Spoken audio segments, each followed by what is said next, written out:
네, 메르스로 목숨을 잃은 분은 2명이 더 늘어서 모두 9명이 됐습니다. 현재 상태가 불안정한, 그러니까 인공호흡기를 끼고 있는 치료를 받고 있는 사람이 11명, 그리고 완치돼서 퇴원한 환자는 1명이 늘어서 모두 4명이 됐고요. 확진 환자는 13명이 늘어나면서 108명이 됐습니다. 박소정 기자 연결돼 있습니다. 박 기자 나오십시오. 네, 박소정입니다. 네, 어젯밤 사이에는 또 환자가 확산세가 더 늘어서 13명이 늘었군요. 그렇습니다. 중앙메르스대책본부는 오늘 정부 세종청사 1일 브리핑에서 최종 확진받은 환자가 모두 현재까지 108명으로 늘어났다고 밝혔습니다. 최초 감염자가 확진을 받은 지 이제 3주 남짓, 한 달도 채 되지 않아서 100명을 넘어섰습니다.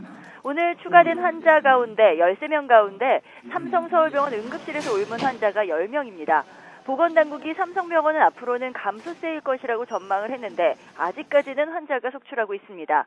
이 10명은 14번째 환자가 지난달 27일에서 29일 사이 삼성서울병원 응급실에 입원했을 때 응급실을 찾았던 환자이거나 함께 온 가족 등입니다. 그리고 2명은 16번째 확진자와 각각 건양대병원, 대청병원의 같은 병동에 있던 환자를 간병한 간병인들이고요. 나머지 1명은 15번째 확진자와 한림대 동탄 성심병원의 같은 병동에 입원한 환자의 가족입니다. 특히 이번 13건 확진 가운데 2건은 삼성서울병원에서 집으로 돌아갔다가 발열 증상이 나타나자 동네 병원을 거쳐서 다시 대형 병원을 찾은 사례들입니다. 이대 목동병원과 강남 서울 성모병원에서 확진을 받았는데요.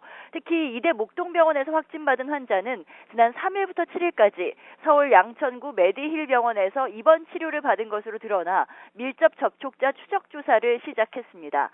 또 밤사이 추가 사망자 2명이 나왔습니다. 의지대병원 중환자실에서 격리 치료를 받던 62살 남성이 간암 병력이 있는 채로 숨졌고요. 건국대병원 중환자실에서 치료를 받던 75살 여성도 숨졌습니다. 역시 기저질환을 갖고 있었다고 대책본부는 설명했습니다. 이에 따라 격리 대상자도 크게 늘었습니다. 3,439명으로 3,000명을 넘어서 또 현재 검사를 진행하고 있는 사람도 229명으로 늘었습니다. 반면 퇴원자도 1명 늘었습니다. 최초 감염자에게 옮았던 평택 성모병원의 20대 여성 의료진이 오늘 퇴원을 하면서 총 4명의 퇴원자가 생겼습니다. 네. 자, 박소정 기자에게 현재 메르스 진행 상황을 듣고 있습니다. 임신부가 메르스에 감염됐다는 소식이 어제 나왔었는데요. 최종 확인을 지금 하고 있다면서요?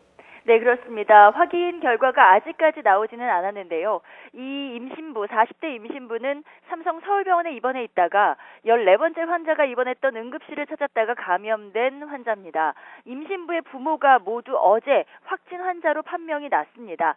어제 YTN에서 보도해드린 대로 병원에서 삼성 서울병원에서 자체로 2차례 검사한 결과에서는 모두 양성이 나왔습니다. 이 검사 방식은 리얼타임 PCR이라고 질병관리본부에서 하는 유전자 방식과 같은 방식입니다. 그러니까 어제 오전과 오후에 거듭 양성 판정을 2번 받았다는 것이 환자와 병원의 설명입니다.